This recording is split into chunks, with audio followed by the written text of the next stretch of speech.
যার তাওহীদ নাই তার ফেব্রুয়ারি কি আবার?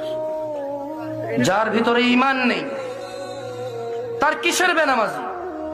যে ঈমান বুঝে না, যে তাওহীদ বুঝে না, তার ফেব্রুয়ারি কি, বড়দিন কি, জিনা কি, ব্যভিচার কি, মদ কি, সুদ কি, মারামারি কি, হত্যা কি, দুর্নীতি কি, তাকে বুঝে তো লাভ নাই। মনে রাখবেন, 14ই ফেব্রুয়ারি থেকে নিষেধ করে লাভ নেই। কারণ 14ই ফেব্রুয়ারি ওই সকল মানুষ যায় যারা তাদের রবকে বোঝেনি। মনে রাখবেন, আমি আজকে রবের সাথে পরিচয় করে দিয়েছি এদের।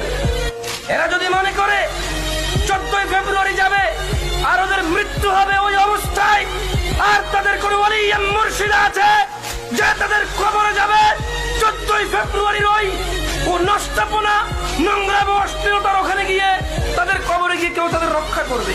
ওলি আর মুর্শিদা আছে, আমি আর আপনি কি করতে পারি?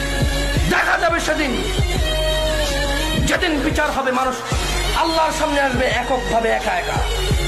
সেই দিন দেখা যাবে ইয়াউমা ইয়াফিরুল মারউ মিন আখিহি, যেদিন মানুষ পলায়ন করবে তার ভাই থেকে, ওয়া উম্মিহি ওয়া আবিহি, তার মা আর তার বাপ থেকে, ওয়া সাহিবাতি ওয়া বানি, তার ছেলে এবং তার সন্তান থেকে।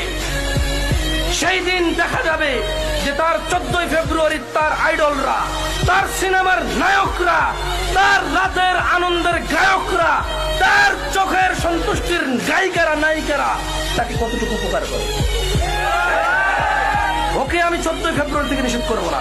আরে ওর ঈমানই নেই, ও মুশরিক, ও আল্লাহর সাথে শিরক করে। 14ই ফেব্রুয়ারি কি আবার এখানে?